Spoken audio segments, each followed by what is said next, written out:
Bonjour. Aujourd'hui, on plonge dans la guerre commerciale sino-américaine qui secoue pas mal le monde de la tech. On va regarder ça de plus près, surtout du côté des semi-conducteurs, en s'appuyant sur une analyse vidéo récente. L'idée, c'est de voir comment les restrictions américaines, elles impactent un géant comme Nvidia. Comment la Chine réagit, et puis comment de nouvelles stratégies apparaissent, par exemple autour du cuivre. Oui, bonjour. Et ça commence fort en fait, avec un cri d'alarme, celui de Jensen Huang, le PDG de Nvidia. Il a vraiment mis en garde contre l'effet de ces restrictions américaines. Pour Nvidia, la perte potentielle, c'est plus de 15 milliards de dollars de revenus, rien qu'en Chine. 15 milliards, ah oui, quand même, c'est un chiffre énorme. Mais l'analyse, elle dit que c'est plus profond que ça, non? Pas juste une perte de vente directe. Exactement. Le vrai problème, c'est l'accès à ce marché chinois. Il est crucial pour financer l'innovation, la R&D. Nvidia a investi près de 8,7 milliards en R&D juste pour 2024. Perdre la Chine, ça menace directement ce financement. C'est ça le cœur du problème. D'accord, je vois. Et ça se voit déjà sur leur part de marché, j'imagine? Ah oui, clairement.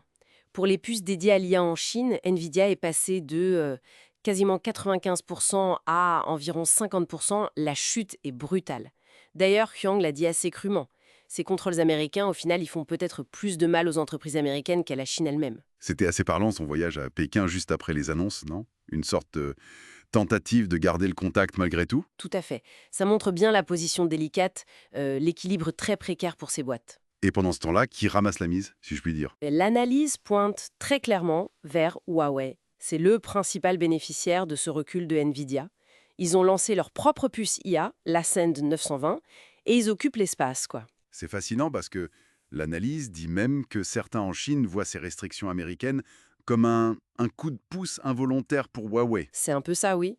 Comme si ces 15 milliards que Nvidia risque de perdre, ils allaient indirectement financer la R&D de Huawei.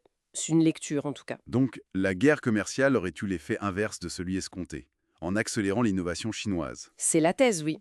Cette pression a forcé la Chine à mettre le paquet sur son indépendance technologique. C'est devenu la priorité absolue à Pékin. Et on voit des exemples concrets. Oui, l'analyse mentionne la Malaisie. Ils sont en train de construire un écosystème d'IA complet, mais entièrement avec des technologies chinoises. Huawei pour les puces, DeepSeek AI pour les modèles de langage. Ça suggère que la stratégie américaine de contenir la Chine, elle a ses limites, disons. Hmm. Et il y a aussi cette histoire de la 5G, non? Le contraste est saisissant. Ah oui, complètement. Les États-Unis parlent de leadership, mais les chiffres, bon. La Chine a plus de 4 millions de stations 5G, les États-Unis environ 200 000. Difficile de parler de leadership incontesté avec un tel écart, quoi. Ok, donc grosse reconfiguration dans la tech.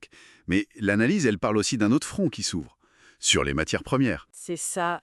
En parallèle des puces, l'administration Trump semble se tourner vers la protection d'industries plus classiques, jugées vitales, comme le cuivre. Trump a parlé de relancer l'industrie américaine du cuivre qui serait décimée via des tarifs douaniers pour la sécurité nationale, l'emploi. Le cuivre, le nouveau pétrole, comme on l'entend parfois.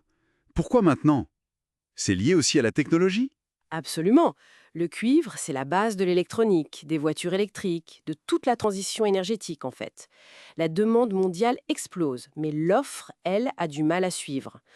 On parle d'un pic de production minière vers 2026 et après, un déficit. Donc contrôler le cuivre, ça devient très stratégique.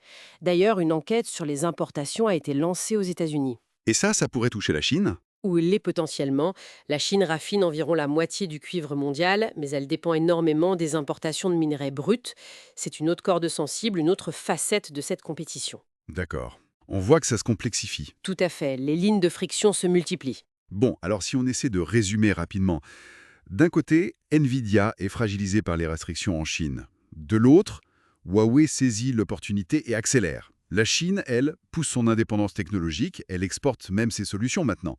Et pendant ce temps, les États-Unis essaient de sécuriser des ressources de base, comme le cuivre. C'est à peu près ça? Voilà, c'est une bonne synthèse des dynamiques décrites dans l'analyse, oui. Et ça nous laisse avec une question pour la suite. Euh, Est-ce que cette stratégie de protéger des industries comme le cuivre peut vraiment compenser la perte d'influence dans les technologies d'avenir, comme les semi-conducteurs avancés? Ou est-ce qu'on assiste en fait à une fragmentation accélérée de l'économie mondiale où chaque grand bloc va devoir construire son propre écosystème de A à Z. C'est une piste de réflexion,